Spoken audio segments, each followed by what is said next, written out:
তোমাকে ভুলে যাওয়ার শক্তি আমার নেই। তুমি টের পেয়েছিলে, তুমি ভালো করেই বুঝে গিয়েছিলে তোমাকে ছাড়া অন্য কারো কথা আমি ভাবতেই পারি না। তুমি খুব ভালোভাবেই বুঝে গিয়েছিলে তোমাকে ছাড়া আমার বেঁচে থাকা দায়। তোমাকে ছেড়ে দেওয়ার শক্তি আমার নেই, তাই তুমি দিনের পর দিন অবহেলা করতে শুরু করলে।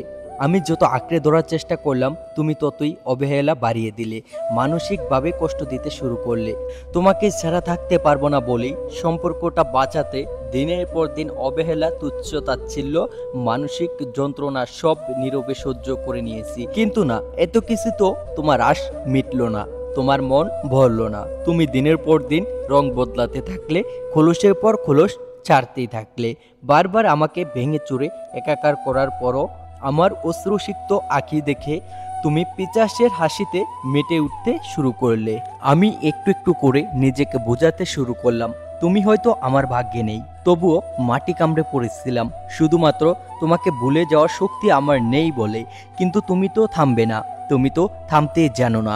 আমার প্রতি তোমার ভালোবাসাই ছিল না, যেটা ছিল সেটা ভালো লাগা, সেটা মোহ। তাই ভালো লাগা আর মোহ কেটে যাওয়ার মাত্রই তুমি মানুষ থেকে অমানুষ হয়ে গিয়েছিলে। একদিন হঠাৎ করেই তুমি নতুন কাউকে নিয়ে এলে আমার চোখের সামনে, অন্য কাউকে ভালোবাসতে শুরু করলে। সহ্য করতে পারতেছিলাম না, একদমই সহ্য করতে পারলাম না। আর সে মুহূর্তেই তোমাকে ছেড়ে দিয়ে ফিরে আসলাম। কারণ সব কিছুর ভাগ দেওয়া যায়, কিন্তু প্রিয় মানুষের ভাগ কখনই দেওয়া যায় না। সব অত্যাচার সহ্য করা যায়, কিন্তু মানসিক অত্যাচার না। কিন্তু নিজের অস্তিত্ব অপমান সহ্য করা যায় না। সব কিছু বিসর্জন দিয়ে বাঁচা যায়, কিন্তু ব্যক্তিত্ব বিসর্জন দিয়ে বাঁচা যায় না। তাই তোমাকে নয়, নিজেকে নিজেই মুক্তি দিলাম, মিথ্যে বন্ধন থেকে নিজেকে মুক্ত করলাম। তোমাকে ভুলে যাওয়ার শক্তি আমার নেই, অনুভূতিটাকেই ভুলে গেলাম।